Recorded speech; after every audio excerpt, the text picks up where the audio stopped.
참매 예수님. 네, 유튜브 시즌 2 무궁의 부분 오늘 이제 또 여러분들에게 하나 또 설명드리고 싶었던 것이 하나 있는데요. 제가 저번 영상에서 말씀드렸던 것 중에 하나가 아니 도대체 그 70인형을 마태복음에 이용했다고 이야기하면서 이 70인형이 그리스도로 된 번역이라고 제가 말씀을 드렸죠. 아 도대체 히브리어로 된 성경은 뭐고 70인형으로 된 성경은 뭐냐는 거예요. 그죠? 제가 이 부분들은 사실은 무궁의 제2편 성경은 언제 쓰여졌나요? 라는 곳에서 조금 간단하게 설명을 드리긴 했었습니다. 그러다 보니까 그 내용들을 제가 여러분들 아실까라고 생각해서 좀 지나갔는데 어떻게 보면 이것들을 좀 더 자세하게 설명을 드리면서 또 성경에서는 또 위경, 외경, 재경전이라는 용어들이 있거든요. 이 용어들을 좀 설명드리면서 어떻게 보면 이 70인역이 무엇인지 또 히브리어로 된 성경은 무엇인지라는 것들을 조금 설명드리도록 하겠습니다. 먼저 이 70인 성경에 대한 부분이라든지 뭐 히라보로 된 성경 이것들을 하기에 앞서서 이스라엘 역사를 좀 알아야 됩니다. 특히 이스라엘 역사에 이 식민지 통치, 식민지 시대가 되게 중요한데요. 이때 식민지 시대가 되면서 유다인들은 유배 생활을 경험하게 됩니다. 이것을 바로 디아스포라라고 이야기하는데 유배를 가서 자기와 떨어져 있는 지역 안에서 자기가 어떻게든지 신앙을 지키면서 살아야 되지 않겠습니까? 그러니까 그들은 이 회당을 지키게 됩니다. 그리고 또한 디아스포라에서는 유다인들에게는 율법과 예루살렘 성전이 되게 중요하거든요. 근데 유배를 떠났어요. 그럼 예루살렘 성전을 갈 수가 없겠죠. 그러다 보니까 그들은 성인 남자 10명만 있으면 회당을 건설했습니다. 그리고 그 회당에서 아까 말씀드렸던 말씀, 율법이 중요하다고 이야기했던 것처럼 이 회당에서 율법을 읽으면서 그 율법을 연구하고 공부하고 또 율법의 말씀을 선포하는 어떤 그 신앙생활을 유지하고 있었습니다. 이것을 바로 유다이즘이라고도 이야기합니다. 그런데 회당에서 성경을 읽어야 하는데 식민지 시대가 있다 보니까 그들이 사용하던 언어들이 조금씩 바뀌기 시작합니다. 페르시아, 또 그리스, 로마로 돌아가면서. 자, 그렇다면 그들이 언어가 바뀌었다는 거 어떻게 알 수 있느냐? 자, 느헤미야서에 잠깐 볼까요? 자, 느헤미야서를 보면 자, 예수와 또 바마 이런 사람들, 그 레위인들이 백성들에게 율법을 가르쳐 주었어요. 백성들 그대로 서 있었는데 그들은 그 책, 곧 하나님의 율법을 번역하고 설명하면서 읽어줬다는 거예요. 번역했다는 얘기는 무슨 이야기겠어요? 그 백성들이 자신들의 언어를 그 책에 나와 있는 그 언어를 알아들을 수가 없었다는 거예요. 그래서 번역을 했다는 것이죠.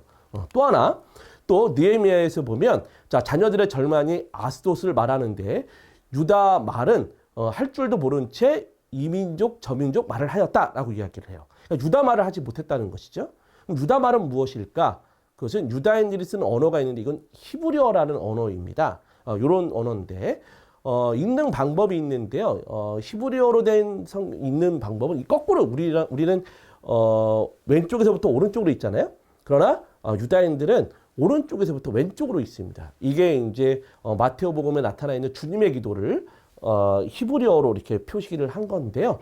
이런 것과 마찬가지로 유다인들이 쓰고 있었던 언어가 이 히브리어였지만 통치 시대, 그러니까 식민지 통치 시대가 되면서 그들이 주로 사용하는 언어들이 히브리어에서 아람어로, 또 아람어에서 그리스어로, 나중에 라틴어로 이렇게 변경이 되기 시작합니다. 그런 가운데 당연히 히브리어를 모르니까 이 사람들이 아람어밖에 모르니까 아람어로 뭐 할 수밖에 없겠어요? 성경을 번역할 수밖에 없겠죠. 그 아람어로 번역된 성경을 타르쿰이라고도 이야기를 하고요. 타르쿰이라고 이야기하고 그리스 말로 바꾼 성경을 70인 성경이라고 이야기합니다. 이 70인 성경, 우리 아까 말씀드렸던 셈뚜아진따라고 이야기하는 이 70인 성경은 과연 어떻게 만들어졌는가? 70인 성경은 알렉산드리아에서 기원전 아마 3세기, 2세기경에 처음으로 시작이 된 건데 거기서 아스아의 그 편지가 있는데 그 책에서 사실은 이 70인역이 어떻게 만들어졌는지에 대한 부분들이 좀 쓰여 있습니다. 이 편지에 따른다면 이 프톨레마이오스 2세 필라델포스라고 하는 이집트의 왕이 있었어요. 이 왕이 무슨 연유인지 모르겠으나 이 히브리어로 된 성경을 이 그리스 말로 바꾸는 데에 좀 노력을 합니다. 그런 가운데 이 사람 요청으로 예루살렘에서 유다교 학자들 그래서 12지파에서 6명씩 뽑아서 총 72명을 알렉산드로 보내주게 된 거예요. 오게 된 거예요. 그래서 이 72명들이 이제 그 독방에 들어가서 이 구약 성경 전체를 번역했는데 그 번역들이 모두 동의했다는 어떤 전설과 같은 이야기가 있습니다. 그래서 그거를 우리는 셉뚜아진타, 그래서 라틴어로는 셉뚜아진타가 70이라는 뜻이거든요. 그래서 이 70인 성경, 그리스 말로 된 성경을 갖고 있는 겁니다. 그런데 이것이 총 46권이에요. 아마 2세기 때, 2, 3세기 때는 처음으로 율법서만, 모세 오경만 아마 번역이 됐을 것인데, 실제로는 나중에 1세기 가서 이제 이 46권이 다 번역이 되었다라는 것으로 학자들은 추정을 하는데, 이런 것과 마찬가지로 총 구약 성경의 46권을 다 히브리어로 된 것을 그리스 말로 다 바꿉니다. 어떻게 보면 그러다 보니까 우리가 갖고 있는 카톨릭에서는 구약 성경 몇 권이라고 이야기할게요? 총 46권이라고 이야기합니다. 그런데 아까 제가 초반부에 위경, 외경, 또 재경주는 무엇이냐라고 여러분들에게 말씀드렸죠. 그 용어들은 어떻게 생겨난 거냐면 이제 이 이스라엘의 어떤 역사랑 아주 맞물려 있습니다. 이스라엘 백성들은 자신들이 46권의 성경이 있었지만 히브리어로 된 성경을 자꾸 읽으려고 노력을 했었어요. 그런 가운데에 이 예루살렘 성전이 기원 후 70년경에 로마에 의해서 완전히 무너집니다. 그러니까 그들에게는 성전과 성경이 되게 중요했는데 당연히 예루살렘 성전이 무너지니까 성경에 대한 부분들을 강조할 수밖에 없죠. 그러다 보니까 자신들이 읽어야 될 성경을 어떻게 보면 선언을 하기 시작합니다. 이것만 읽어라고. 그것이 얌니아 회의라고 이야기를 하는데 이 얌니아 지역에서 사실은 그 회의가 벌어졌던 일입니다. 그 얌니아 회의의 어떤 내용들을 보면 첫 번째는 히브리어로 된 것만 성경을 간주해요. 두 번째는 또 18개 축복 기도문 중에 저주의 문구를 추가하고요. 세 번째는 회당에서 그리스도의 신자를 쫓아낸다라는 등등의 얌니아 회의의 내용들이 있고요. 그중에서 아까 말씀드렸던 것처럼 히브리어로 된 성경만 인정한다는 거예요. 타르쿰 70인 성경은 인정 안 하고. 이것이 바로 마소라 사본이라고 해서 히브리어로 된 성경에 대한 부분들인데 그중에서 우리 46권 중에서 그 그리스 말로 된 원체 처음부터 아예 그리스 말로 작성된 책들이 있어요. 그 책들이 뭐 토빅기라든지 유디기, 마카베오 상하기 이런 책들인데 이것들을 카톨릭에서는 제2경전이라고 이야기합니다.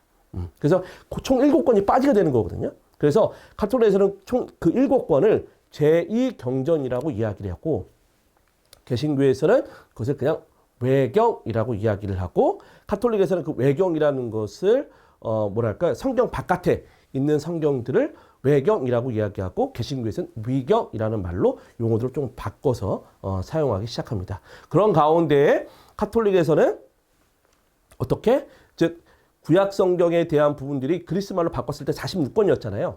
이것들을 고스란히 나중에 예로니모 성인은 라틴 말로 다 바꿉니다. 그러면서 총 46권과 신약성경 27권을 우리들이 읽어야 할 성경으로 선언하기 시작하게 되었고, 그런 가운데 우리 성경이 46권, 총 73권이라는 것을 우린 지금도 이것이 성경이야 라고 이야기를 하고 있는 상황인 것이죠. 그러나 성경 외에는 성경이라고 하는 것은 정경, 그러니까 46권과 27권은 사실 정경이라고 이야기하는데요.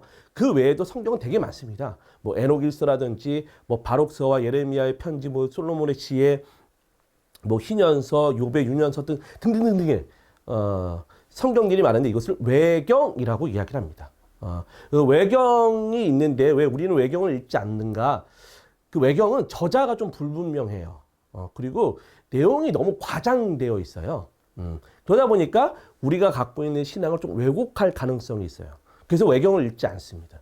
또한 그리스도를 통해서 드러난 사랑과 자비에 대한 계시보다는 좀 약간 신비스러운 내용들이 너무나도 많이 들어가 있어서 하나님의 계시로 보기에는 조금 인위적인 내용들이 많이 있다고 볼 수가 있겠어요. 그래서 외경을 전례 안에서 읽을 수가 없고, 그러나 성경학자들에게는 외경은 정경에 대한 내용들이 어떻게 이런 내용들이 나오게 되었는지 이 배경 지식을 알 수 있게 해주는 데는 굉장히 도움이 되는 책이 바로 외경입니다. 그래서 성서학자들에게 굉장히 중요한 자료이기도 한 것이 바로 외경이라고 할 수 있다고 볼 수 있겠습니다. 그렇다면 우리는 성경을 어떻게 읽어야 할까?